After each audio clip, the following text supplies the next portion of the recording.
reducida. Y lo que va a existir es alteración del metabolismo y un segmento ST anormal. Luego existe la fibrosis miocárdica y la disfunción diastólica. Recuerden, ¿cómo se alimenta o en qué fase del ciclo cardíaco se alimenta el corazón? En la fase diastólica. Por eso acá se altera la diástole, la disfunción diastólica. ¿Y cómo puedo evidenciar la disfunción diastólica? Por ecocardiografía. ¿Okay? Por ecocardiografía. Y obviamente existe alteración segmentaria reducida. Y esta alteración segmentaria reducida, dice segmentaria, es lo que nosotros vemos en la ecocardiografía como hipocinesia, ¿no? Alteraciones mecánicas, acinesia, discinesia. Esto significa que existe una alteración segmentaria de parte del corazón. Lo mismo la motilidad regional y al final llega la disfunción sistólica. Y la cardiopatía isquémica es una causa de insuficiencia cardíaca congestiva. Muy bien. Ahora, ¿cómo ya estamos en la mitad de la clase? Con eso terminamos. ¿Cómo es la manifestación clínica? ¿De qué viene el paciente? ¿Cómo viene el paciente?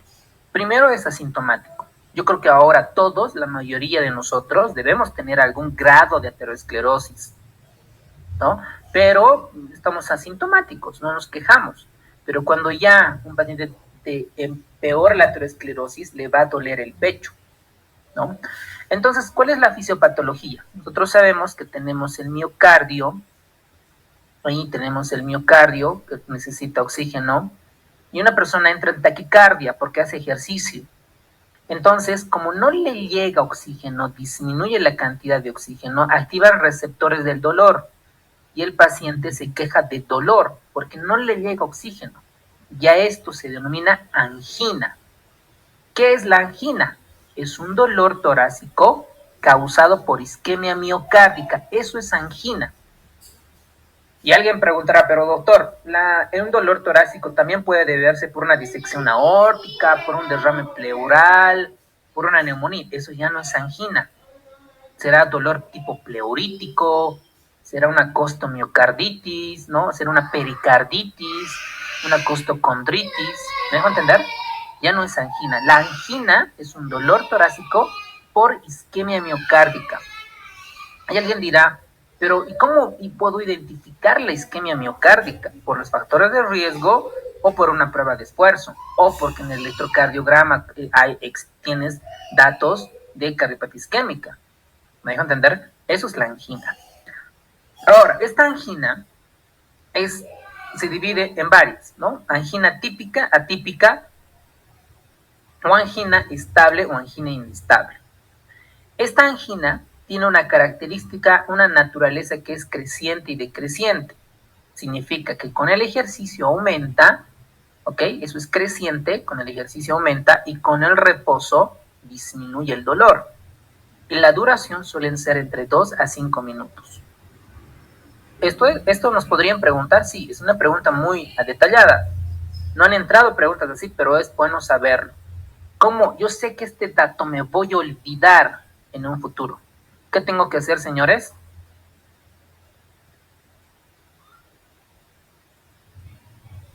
Flashcard. Flashcard.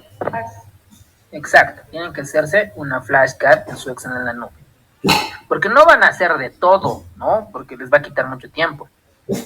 Y el dolor de la angina, ustedes saben que normalmente se irradia a los hombros y a los brazos. Si es un dolor que se irradia a los trapecios, ya no es de origen isquémico. Esto pudiera tratarse más de una pericarditis. Trapecio, pericarditis, trapecio, pericarditis, trapecio, pericarditis. ¿Ok? No se pueden olvidar. Y la angina estable normalmente puede ser desencadenada por el frío. Estas épocas, como está haciendo mucho frío en toda Bolivia, clásico, ¿no? En las mañanas llegan pacientes a urgencias por dolor de pecho. Clásico, por neumonía, resfrío. El estrés, el ejercicio. Si suele durar menos de 20 minutos o que este dolor cede con administración de nitroglicerina o reposo. Esa es la característica de una angina estable. Y todo lo que no cuadra con esto es una angina inestable. Por ejemplo, que no cede con el reposo, ¿no? Principalmente a esto se denomina anginas inestables. Entonces, el paciente llega con este signo de Levine, ¿no? Donde refiere que el paciente se toca el pecho porque le duele y viene con este signo. Hay pacientes que les duele el pecho cuando están en reposo, ¿no? Digamos, están acostados, están reposando y a eso se denomina angina de decúbito. Hay casos que también a los pacientes les duelen por la noche, eso se denomina angina nocturna. ¿Por qué? Porque aumenta el volumen telediastólico, es decir, cuando una persona todo el día está en bipedestación, la sangre se acumula en los miembros inferiores. Cuando ya se acuesta, ¿no? Ya está reposando, esta sangre retorna y por lo tanto aumenta el volumen telediastólico y puede generar angina nocturna. Y la angina de esfuerzo, normalmente cuando una persona hace ejercicio o algún tipo de resistencia, y esta suele desaparecer con el reposo en un lapso de 1 a 5 minutos o con medicación de nitroglicerina porque es el vasodilatador importante. Ahora, uno se pregunta y dice, ¿cómo expreso la gravedad de esta angina, el dolor torácico de origen isquémico? ¿Cómo expreso? Con esta clasificación funcional de la New York Heart Association o de la clasificación de la Canadian Cardiovascular Society. Aquí se clasifican en 4, 1, 2, 3 y 4. Ojo con esto, señores. Esta tabla es importante, es relevante. Así que en su resumen, en su mapa mental, tiene que estar esto. Tiene que estar, porque fija, por lo menos como opción, les van a preguntar. Les van a preguntar. Entonces, la clase 1 es un paciente que tiene cardiopatía isquémica, pero no origina fatiga excesiva, ni palpitaciones, ni disnea, ni dolor anginoso. Es un paciente que tiene cardiopatía. Sabemos que está enfermo del corazón, pero no le genera ningún síntoma. En la 2 hay una limitación leve. La actividad habitual, como por ejemplo vestirse, ¿no? Origina fatiga, o palpitaciones, disnea o dolor torácico, ¿no? Hay una limitación leve. En la 3 hay una limitación considerable a la actividad física. Por ejemplo, una actividad física menor de lo habitual, ahí esto pueden resaltar, memorizar, genera clínica. Y un paciente con clase funcional 4, es que cuando a la mínima molestia, o sea, a la mínima actividad le impide realizar actividades físicas importantes y le generan clínica. Entonces, por eso nos refiere que si emprenden cualquier actividad física, intensifica dicha molestia. Esto nos pueden preguntar como caso clínico, con una pregunta cerrada, etc. ¿Ok? Así se van clasificando el dolor anginoso. Ahora, no todos los pacientes vienen con dolor torácico. No todos. Entonces hay pacientes que por algún otro síntoma pueden tener cardiopatía isquémica. Entonces a estos se denominan los equivalentes anginosos. Dice, equivale a que el paciente pueda tener cardiopatía isquémica. ¿Y en quiénes se dan frecuentemente? Principalmente en mujeres, en pacientes diabéticos, en pacientes ancianos. Esos son el grupo de pacientes que suelen tener más equivalentes anginosos. ¿Con qué pueden venir? Pueden venir con disnea, con náuseas, con fatiga y desmayos. Y estos pueden decirnos que pueden tener cardiopatía isquémica. Y alguien dirá, nos preguntará, ¿y qué vamos a hacer en estos casos? ¿Cómo los vamos a abordar? Les vamos a pedir pruebas de esfuerzo para ver si realmente tiene alteraciones. ¿Ok? De la angina vasoespástica sabemos que son de origen transitorio, que está relacionado con el tabaquismo, cocaínas, anfetaminas, y el tratamiento son los antagonistas de calcio. Muy bien. ¿Qué otras causas más, qué otras molestias torácicas más pueden tener pueden generar clínica. Una de ellas es cardiopatía microvascular. La cardiopatía microvascular principalmente se detecta con pruebas de reactividad coronaria, por ejemplo, a la adenosina, acetilcolina y nitroglicerina. Obviamente esto no es frecuente, no debería de preguntarse en un examen de la residencia porque pues esto ya es más un poquito de subespecialidad. Sin embargo, aquí se han demostrado que puede haber una nocicepción cardíaca anormal y si hay una nocicepción cardíaca normal, el tratamiento es la imipramina. ¿Ok? Posible pregunta de examen, imipramina para nocicepción cardíaca anormal.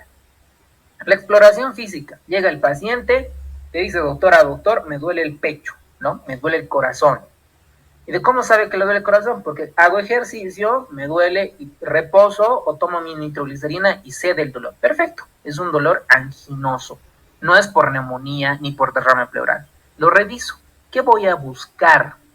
Voy a buscar si el paciente tiene aneurisma de aorta abdominal, soplos, los pulsos arteriales cómo están. Voy a buscarle datos de dislipidemia como xantomas, xantelasmas, fondo de ojo, anemia.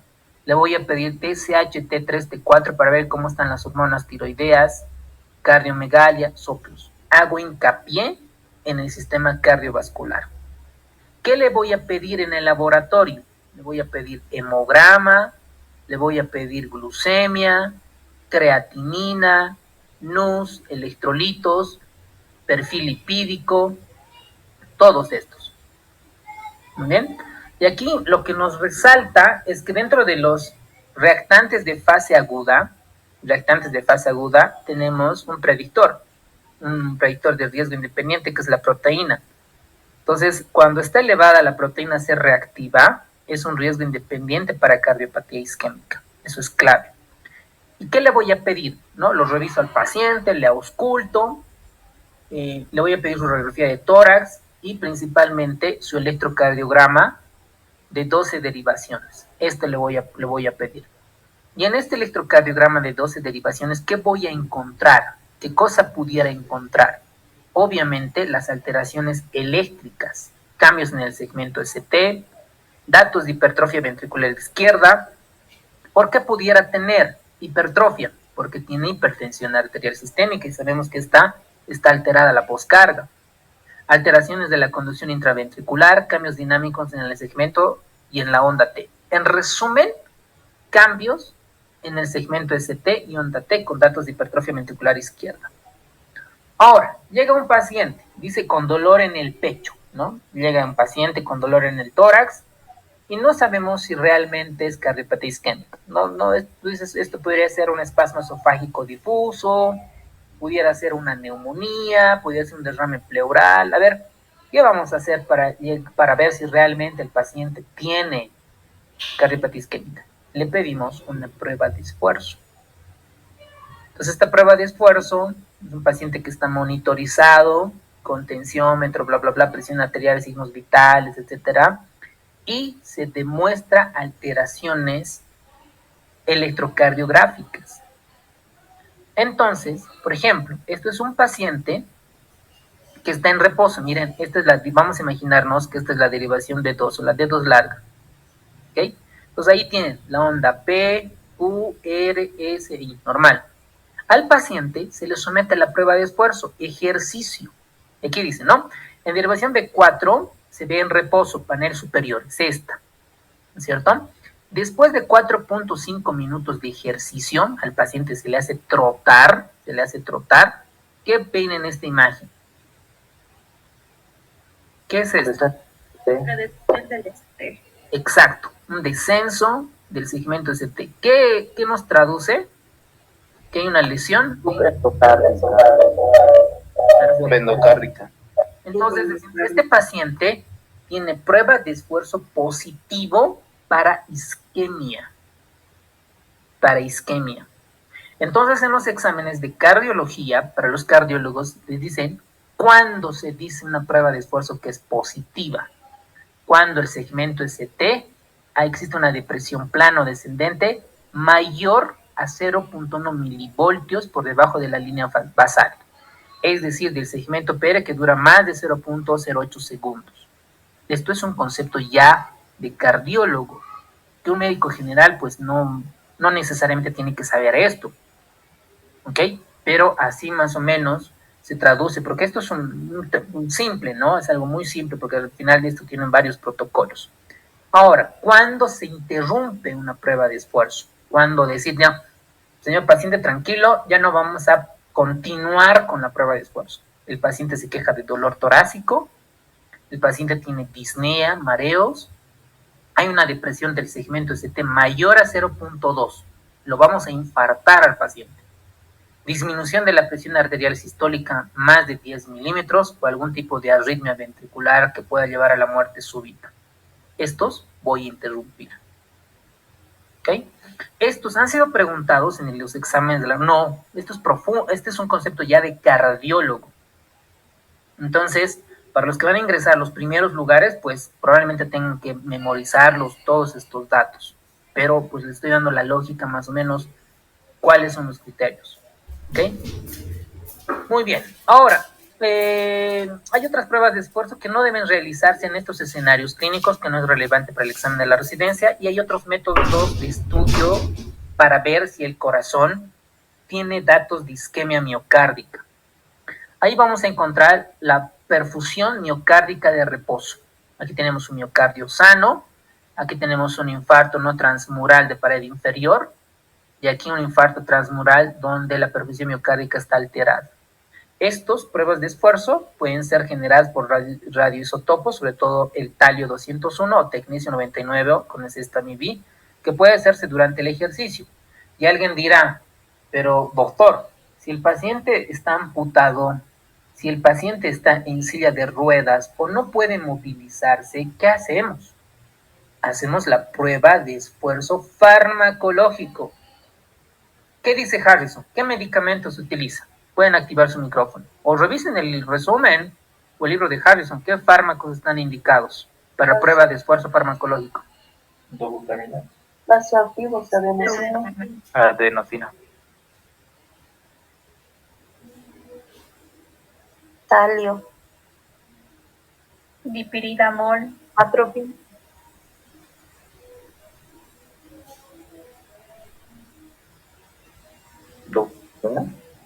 Dobutamina.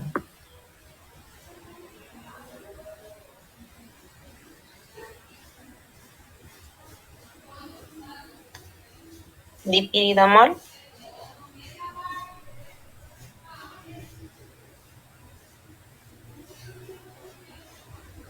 Asco. Muy bien, doctores. Tres fármacos para poder realizar pruebas de esfuerzo farmacológico. Es lo que ustedes han mencionado. La dobutamina, es lo que más se utiliza, el dipiridamol o la adenosina. Esos tres. ¿Por qué no se utiliza tanto el dipiridamol o la adenosina? Por el fenómeno de robo coronario. Entonces, preferentemente se utiliza dobutamina.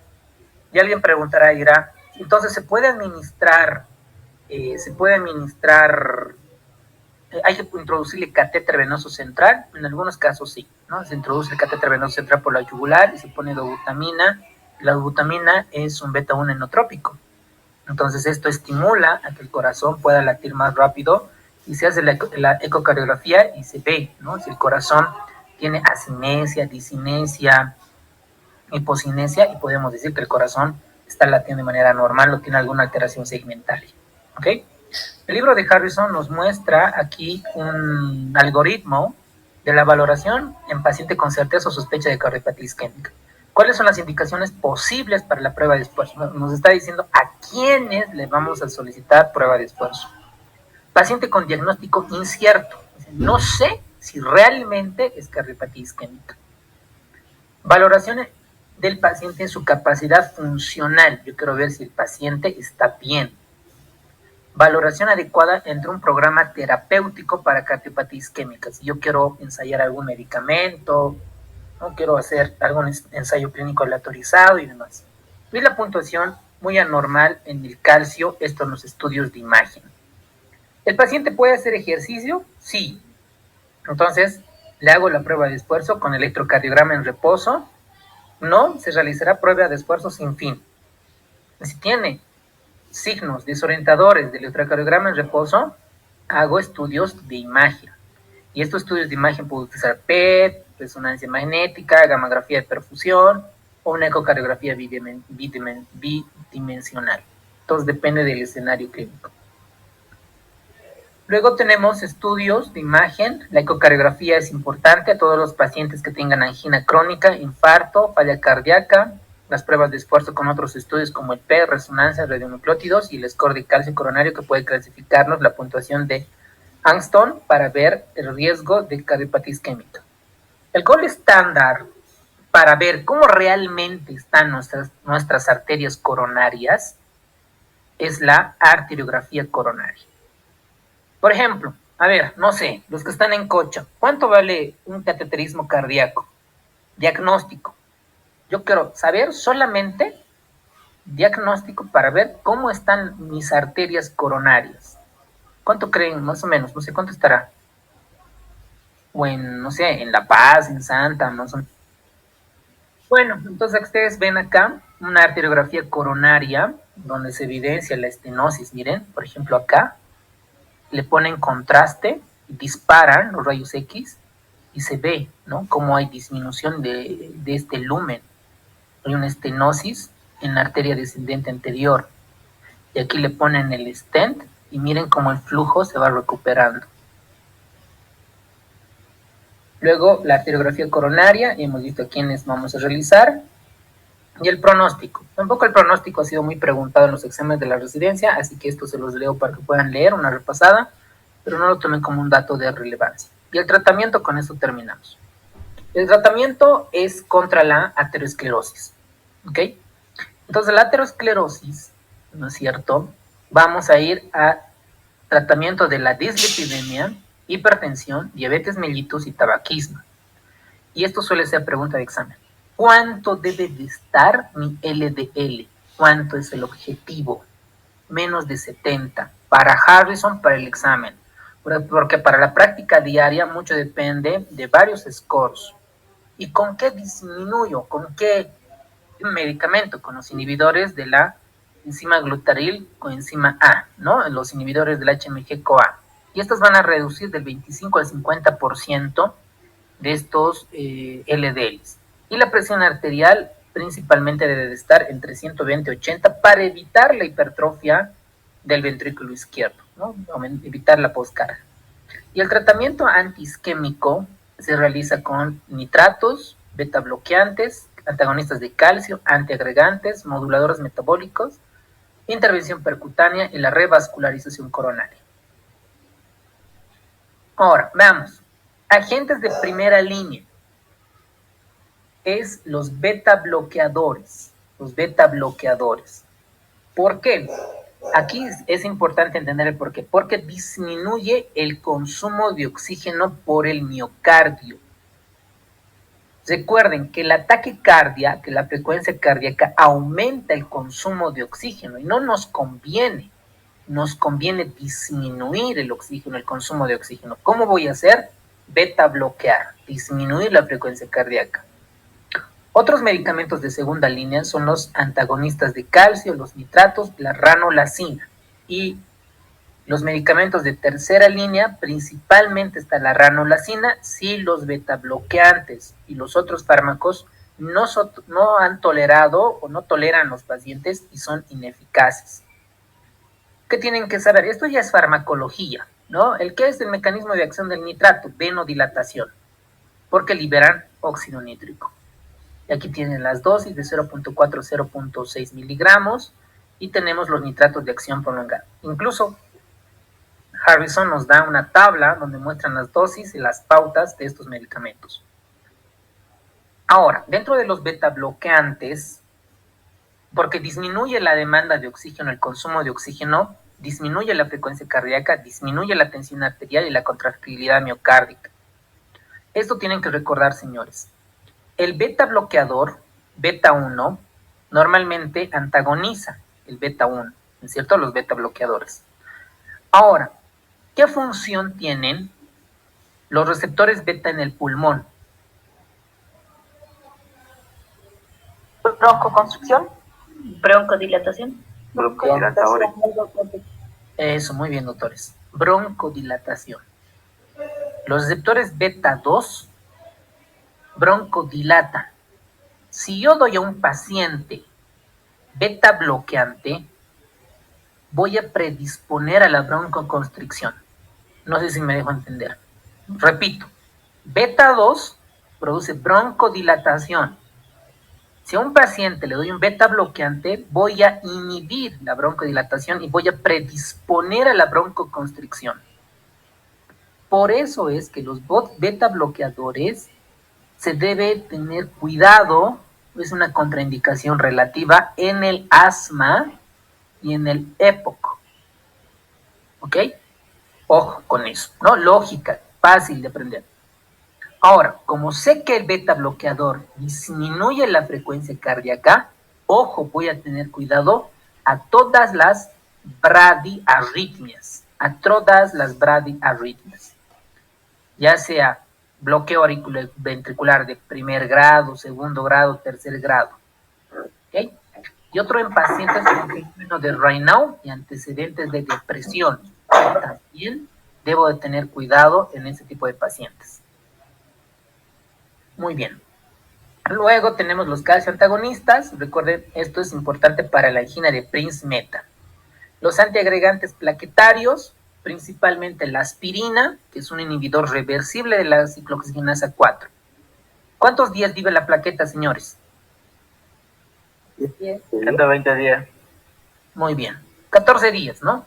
Entonces, la aspirina, un paciente que evitamos tener, por ejemplo, su efecto de la aspirina por lo menos unos 14 días, ¿verdad? Luego tenemos el clopidogrel, que básicamente bloquea la agregación plaquetaria mediada por los receptores ADP, P2 y L2. Las dosis está de 300 a 600, principalmente 75 miligramos día. La de 300 a 600 es para el síndrome coronario agudo, que lo vamos a ver en la próxima clase. Luego tenemos otros antiagregantes plaquetarios que, según algunos ensayos clínicos, han demostrado superioridad a los otros antiagregantes plaquetarios, como es el prasugrel y el ticagrelor. Muy bien. Aquí tenemos varios mecanismos de acción de cada uno de ellos. Vamos a resaltar el de la aspirina, que es un inhibidor de la COX, específicamente la COX-1, y del clopidogrel, que son dentro de estas, van a inhibir el PDY12, principalmente entre la adición y la agregación plaquetaria. Aquí tenemos los fármacos antianginosos, ¿no? Los nitratos de acción larga, las reacciones adversas. Los nitratos, como son venodilatadores, con esto terminamos, como son venodilatadores, vasodilatan, pueden ocasionar cefalea, hiperemia, como vasodilata, más rojo, entonces hiperemia. Como vasodilata, disminuye la resistencia vascular sistémica y predispone a la hipotensión. Y si hipotensa, puede desmayarse, síncope, hipotensión postural, taquicardia refleja y lo más terrible es la metemoglobinemia. Entonces, yo he visto algunos casos de metemoglobinemia. Por ejemplo, hay un paciente que ha recibido nitroglicerina, porque era una cirugía cardíaca por cambio valvular aórtico, recibió nitroglicerina por hipertensión, y como a la semana, el paciente llega a urgencias diciendo que le falta aire. El motivo de consulta era disnea. Dice, doctor, me falta aire. Ok, al internito, tómale la saturación. La saturación periférica de oxígeno estaba en 98%. Entonces, ¿cómo te explicas si dices, está saturando bien, pero el paciente tiene disnea? Entonces, ya haciendo un análisis retrospectivo, es que el paciente había recibido nitroglicerina y se estaba tratando de una metemoglobinemia. Significa que la hemoglobina no suelta fácil el oxígeno. Entonces, no le llega oxígeno a las células periféricas y el paciente obviamente se queja de disnea, fatiga. Eso es la metemoglobinemia. Y las contraindicaciones es la miocardiopatía obstructiva hipertrófica. Para esto necesitan entender, vamos a volver a ver a nuestro YouTube para ver por qué está contraindicado, porque disminuye la precarga. Probablemente solo con hablar no se entienda, pero les voy a mostrar ahí cómo es la miocardiopatía hipertrófica. ¿Por qué está contraindicado? Vamos a poner acá miocardiopatía hipertrófica obstructiva. Obstructiva por ecocardiografía. Vamos a ver ahí. ¿Dónde están? ¿Dónde está? A ver, aquí le pondremos vaya ecocardiografía.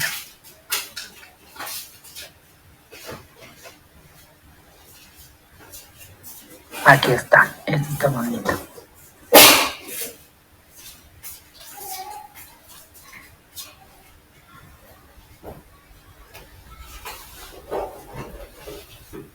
Voy a poner pausa. Miren, esta es una ecocardiografía transtorácica en la ventana paraesternal eje largo.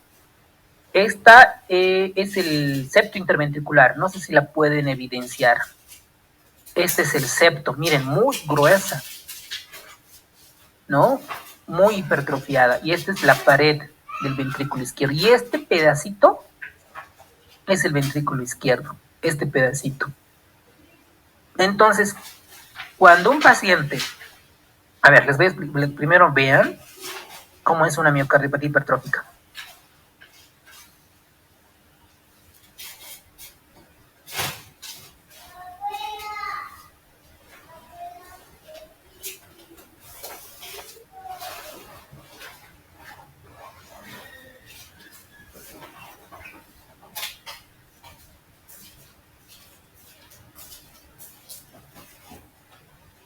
Otra vez, miren. Ahí está. Miren, este es el septo interventricular. Ese es el septo interventricular. Esta es la pared del ventrículo, ¿no? El ventrículo izquierdo. Este es el ventrículo izquierdo. Entonces, un paciente que pierde líquido, ¿qué creen que pasa? Pierde líquido, pierde precarga y estos se besan, se unen. Y al unirse, ya no sale aquí a la aorta el volumen sistólico. Entonces, a un paciente que tiene hipertrofia miocárdica, tenemos que darle volumen, aumentar la precarga. Entonces, al aumentar la precarga, el volumen, esto se va a llenar y va a tener un buen volumen sistólico. Pero imagínense que le quito la precarga, le disminuyo la precarga. ¿Por qué? Porque tiene diarrea o porque le doy nitratos, porque venodilata, disminuye la precarga. Entonces, este volumen sistólico ya no sale, digamos, 80 ml, sino 30, 40 y el paciente hipotensa y se muere. Por eso es que los nitratos están contraindicados en miocardiopatía obstructiva hipertrófica. ¿Por qué? Porque disminuye la precarga, porque es venodilatador, señores. A mí de nada me sirve que ustedes memoricen. Necesito que entiendan el por qué y el de cómo. Eso hace un buen clínico. ¿Ok? Los beta bloqueadores, su reacción adversa, habíamos dicho que es la depresión, la bradicardia, el broncoespasmo. Habíamos comentado que en crisis asmática, en época exacerbada, tenemos que tener mucho cuidado. Y las contraindicaciones, obviamente, paciente que esté con bradicardia extrema, en choque cardiogénico, en crisis asmática, en vasculopatía periférica grave, en falla cardíaca, todo paciente que tenga disminución de la presión arterial y frecuencia cardíaca. Antagonistas de los calcios, lo mismo, similar a los beta bloqueantes. Y la ranolacina se ha demostrado que predispone reacciones adversas como mareos, estreñimiento y síndrome de intervalo de QT largo. Y está contraindicado en pacientes con cirrosis hepática. ¿Okay? Luego tenemos otros medicamentos que vamos a verlos en la insuficiencia cardíaca, sobre todo con relación a la ivabradina. Sabemos que la ivabradina es un inhibidor específico del nodo sinusal de los canales de sodio, que están indicados en pacientes que tienen mayor o igual a 70 latidos por minuto o en combinación con un beta bloqueante o disfunción sistólica del ventrículo izquierdo. Y el manejo, la prevención secundaria con agentes antiplaquetarios, inhibidores del sistema renina, angiotensina, aldosterona, y la prevención secundaria y tratamiento con los beta bloqueantes. ¿Cuáles de los beta bloqueantes han demostrado disminución de la morbimortalidad, carvedilol, metoprolol y el bisoprolol.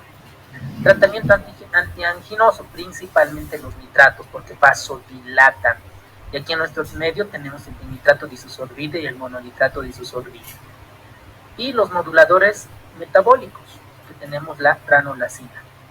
En pacientes que tienen angina y falla cardíaca, ahí se predispone manejar primero la falla cardíaca. Y con eso terminamos. Esto es clave, señores. Clave. ¿A quiénes vamos a revascularizar? ¿A quiénes vamos a revascularizar? A pacientes que estén en fases inestables de la enfermedad, que a pesar de darle nitrato, a pesar de darle beta bloqueantes, a pesar de darle calcio antagonistas, a pesar de darle moduladores metabólicos, el paciente continúa con dolor torácico. A esos pacientes tienen indicación de revascularización. ¿Ok? Principalmente. Aquí tenemos un algoritmo para el tratamiento con cardiopatía isquémica. Iniciar el tratamiento médico. Reducir al mínimo los factores de riesgo y ASA o clopidogrel si no lo tolera ASA.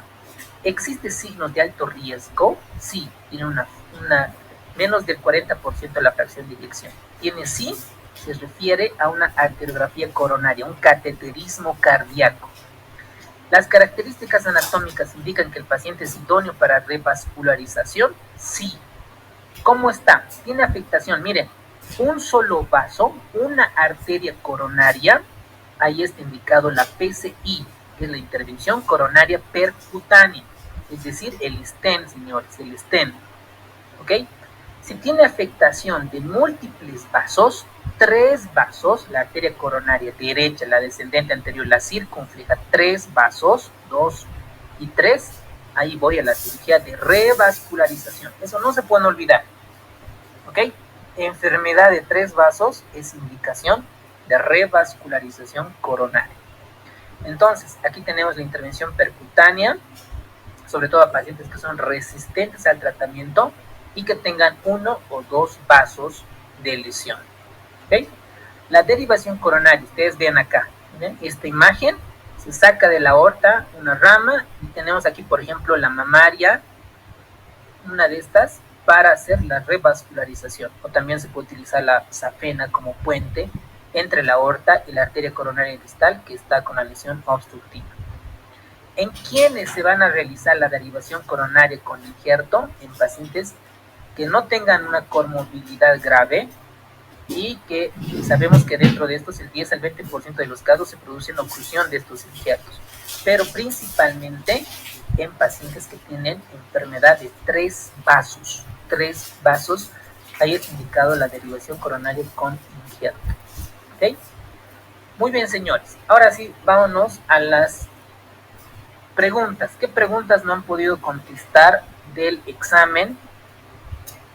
Digo, de las preguntas que les han enviado. Vamos a irnos a repasar algunas preguntas.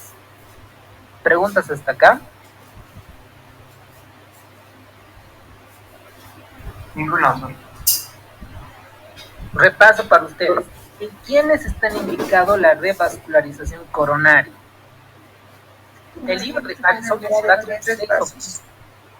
ya, muy bien.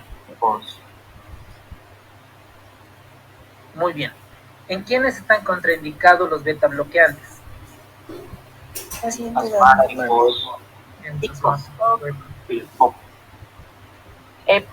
Radiarritmias. Eso, muy bien, severa. Eso, muy bien. Los nitratos, ¿en quiénes están contraindicados? Miocardiopatía hipertrófica. Eso. Sí, para muy bien. Ya, permítanme.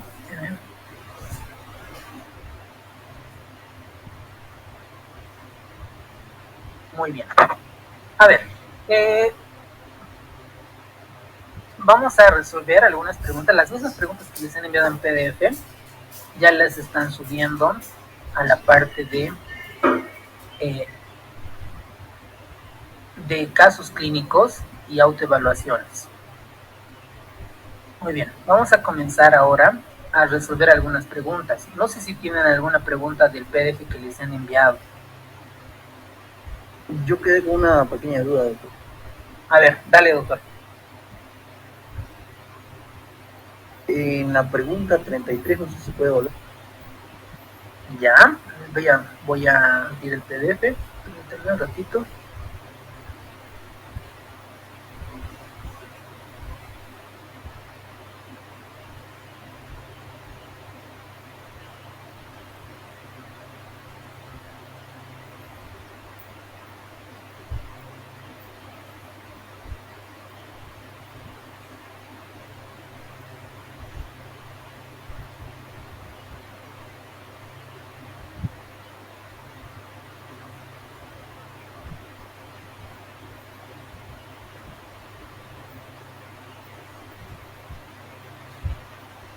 ¿Pueden ver mi pantalla? No.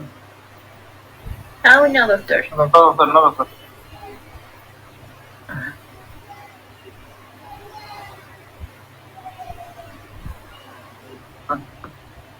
Perdón por no grabar.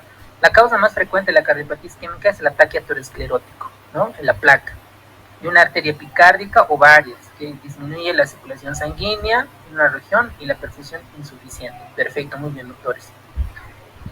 Siguiente pregunta. Una de las siguientes opciones no tiene relación a la cardiopatía isquémica. Esta es una pregunta similar que he ingresado en los exámenes previos.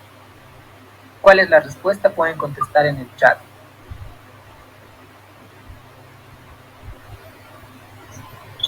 Ácidos grasos trans. ¿Ya? Desaturado.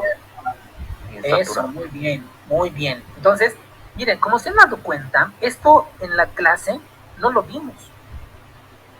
Porque no puedo repetir todo lo que dice el libro, ¿verdad? Hay puntos claves. Entonces, estas preguntas, todos los días las vamos subiendo, vamos creando, vamos subiendo, como caso clínico, flashcard. Entonces, es importante las preguntas. Y el doctor que comenzó y otro doctorados igual, es el ácido cis insaturados. Pues la cardiopatía isquémica guarda relación estrecha con la alimentación en grasas de tipo trans. Ojo, trans. Transsexual. Perdón. Carbohidratos, tabaquismo y vida sedentaria. Perfecto, muy bien. Veamos a las otras. Esta sí la vimos en la clase. ¿Cuáles son los factores determinantes de la necesidad de oxígeno por parte del miocardio? Pueden contestar en el chat. Todos. Eso, están capísimos. O sea, ya cardiopatía isquémica lo están dominando. Me parece genial. Muy bien, señores. Todos es la respuesta. El miocardio controla el suministro de oxígeno, bla, bla, bla, bla. Los factores determinantes de la demanda de oxígeno son frecuencia cardíaca, contractilidad y la presión sobre la pared del miocardio. Muy bien, doctores. Next. La capacidad de transporte de oxígeno de la sangre depende de... Todos. Y ya están muy capos, ya. Sí, muy bien. Excelente, todos. Muy bien. La justificación ya. Vamos a pasar por cuestión de tiempo. A ver, veamos con esta.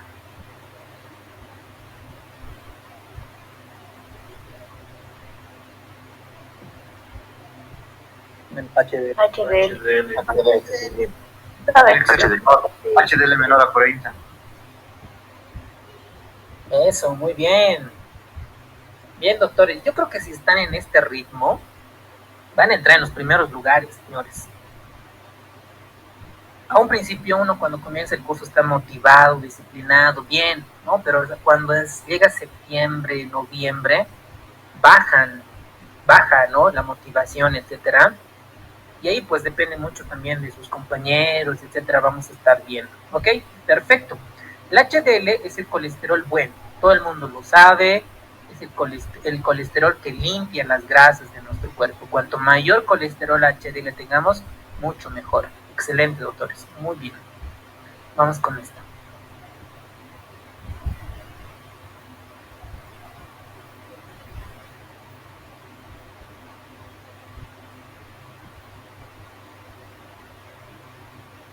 conservar la superficie protrombótica. Disminución de la diabetes.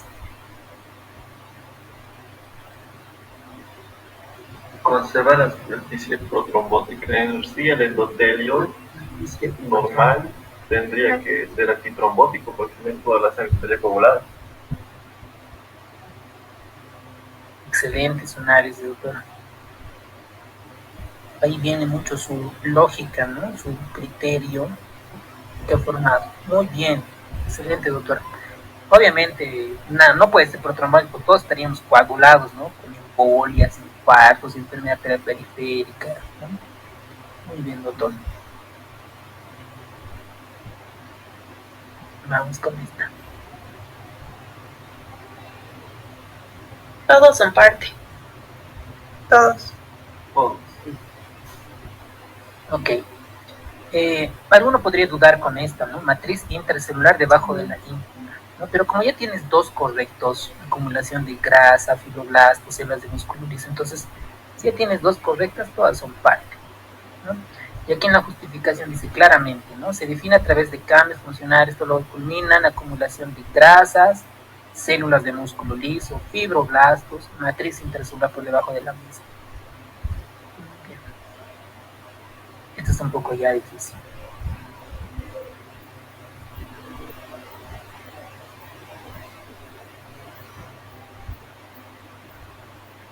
La segunda, cuando el diámetro disminuye en un 25%, la circulación al reposo disminuye. Muy bien. ¿Y cuánto debería de ser de diámetro? ¿Qué dice Harris? 80%. Muy bien. Esta es una pregunta difícil, ¿eh?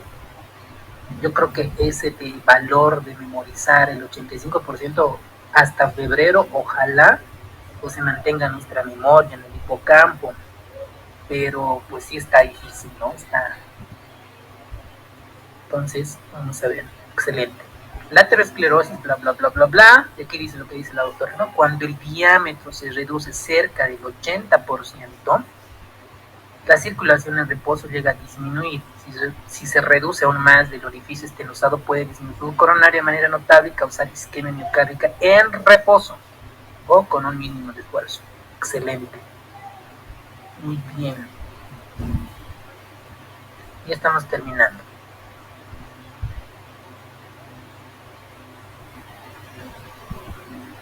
Aumento de antitrombina 3. El trombina. Bien, ¿cuál es el argumento? ¿Cuál es la explicación? Es que la antitrombina es un mecanismo para evitar que se formen coágulos. Por eso es antitrombina. Muy bien, doctor. ¿Qué medicamento actúa sobre la antitrombina o potencia la antitrombina? ¿No son la heparina? Eso, Noelia Linares, bien. Bien, Noelia. Bien, doctora Linares. La heparina, ¿no? La heparina sódica, la enoxaparina, pues son medicamentos anticoagulantes, ¿no? Entonces, el mecanismo de acción es potenciar la antitrombina.